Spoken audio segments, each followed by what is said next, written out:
Hi everyone, it's Simon here with a review of Red Death. Red by name, red by nature. You'll see the graphics here, they will be bleeding everywhere. But this game is available for PS4, Xbox One, Nintendo Switch and PC, and it's a PS4 version you'll see on your screens. Red Death is a very generic, old school styled vertical shoot 'em up. It has a story mode where it will have actual structured and pre-prepared levels for you to go through, and then an arcade mode where everything is randomly generated to try and keep you on your toes.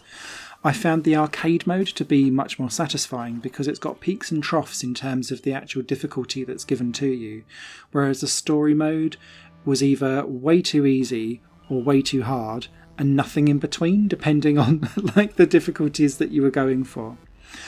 The game itself handles really nicely, and I didn't particularly run into too much problems in terms of how the ship works. Collision detection seemed to work fine, which is a real key point for these types of games that put quote-unquote bullet hell as part of their description. However, the main problem for me was around the graphical styling of it. All the different colours of red start to bleed into each other, no pun intended, but they really struggle against the white background and green backgrounds that are going on. I'm not colourblind, but I can imagine someone that is colourblind really struggling with this because men in particular struggle with the colour green. So, if you've got green outlined enemies that are then white or red inside going across white or red backdrops, you can't see what the hell is going on. It all bleeds into itself and it just really struggles. Maybe I pick up on these points too much, but because in my day job I have to deal with quite a lot of accessibility issues, my brain automatically pings when this types of stuff pops up, and I really struggled with it personally, especially when the screen gets busy. The game has slowed down in it anyway because it can't keep up with really heavily hectic busy screens. That plus the graphical style really made my eyes struggle. Outside of that though, the enemies aren't necessarily special. The boss battles didn't really engage me particularly either.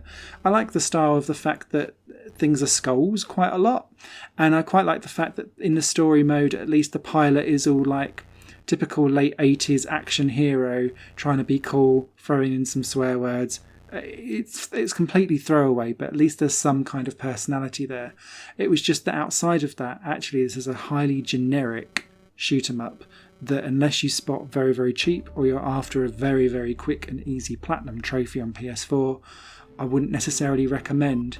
The third and currently final game in the Project Starship trilogy is Null Drifter, which came out just a couple of days ago, and I personally find it vastly superior, and I'll be doing a separate video on that. So at least the Project Starship series is getting better with each release, but this is kind of really for the die-hard fans of the genre only, and even then I don't think you'd be satisfied with what it's got to offer. Any comments or questions, please do leave them down below. I hope that was informative, and I'll catch you on another video here on Higher Plane Games. Bye! Higher Plane Games is part of the Higher Plane Network, a collection of media projects ran by me. If you like what you see and want to find out more, visit patreon.com/higherplane-network.